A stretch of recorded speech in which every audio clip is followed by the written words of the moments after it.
যেভাবে হামলা হয়েছে ধরন যেমন আলাদা, আরো যে কারণটা উঠে আসছে এই যে বৈশরণ ভ্যালি, সেই বৈশরণ উপত্যকাকে কেন বেছে নিল জঙ্গিরা নিরীহ নিরস্ত্র পর্যটকদের মারার জন্য? তার কারণ বৈশরণ ভ্যালির অবস্থান, তার ভৌগোলিক অবস্থান, মাটি আর পাথরে তৈরি দুর্গম খাড়া রাস্তা। দেখিয়েছেন আমাদের প্রতিনিধি সুকান্ত মুখোপাধ্যায়, দেখুন তার প্রতিবেদন। বৈশরণ উপত্যকার ঠিক যে আশপাশের অংশ ঘিরে রয়েছে যে জঙ্গল, যে পাইন ফরেস্ট কিংবা যে দেবদারু ঘেরা জঙ্গল, সেটাকে বলা হয় লিডার ফরেস্ট, যা কিনা পেহেলগামের মধ্যে বিজবেহারা ডিভিশনের মধ্যে পড়ছে।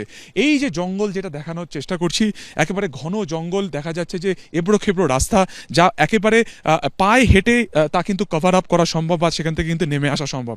গত 22 তারিখে বা 22শে এপ্রিল দুপুর 2:30 নাগাদ যখন এই হামলা চলে, তার ঠিক আগে এই জঙ্গল থেকেই কিন্তু বেরিয়ে এসেছিলেন হাতে আগ্নেয়াস্ত্র নিয়ে জংলা পোশাক পরে হামলাকারীরা, এবং তারা একে একে পর্যটকদের সামনে যান, ধীর স্থিরভাবে তাদের নাম পরিচয় জানতে চান, এবং তারপরে কিন্তু তাদেরকে একেবারে নৃশংসভাবে হত্যা করা হয়। এবং তারপরে একেবারে কাঁধের মধ্যে রাইফেল বা বন্দুক রেখে তারা কিন্তু ফের মিলিয়ে যায় এই পায়ে হেঁটে জঙ্গল ধরে একেবারে লিডার ফরেস্টের ভেতর থেকে। এবং এই যে জঙ্গল যে ঘেরা রয়েছে, এলাকার যে ভৌগোলিক মানচিত্র রয়েছে, যে ঠিক এই জঙ্গলের পরেই রয়েছে কিন্তু একেবারে পাহাড় রয়েছে, তুষার ঘেরা পর্বত রয়েছে। ফলত এই যে জঙ্গল রয়েছে, অত্যন্ত ঘন জঙ্গল, সেখানে কিন্তু সেনা অভিযান চালানো হচ্ছে। ঘটনার পর থেকেই তারা কিন্তু চিরুনি তল্লাশি করছেন এবং তারা এই ঘটনার নেপথ্যে থাকা সেই সমস্ত হামলাকারীদের খোঁজার চেষ্টা করছেন।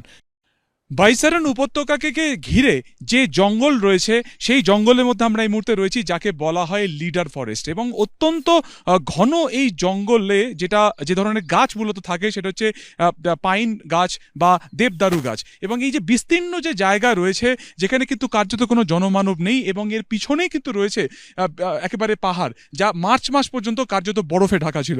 গত 22 তারিখে যখন এই হামলা চালানো হয়, ঠিক এই জঙ্গল যেখানে সে মিশছে, তাই কিন্তু হচ্ছে বৈশরণ উপত্যকা।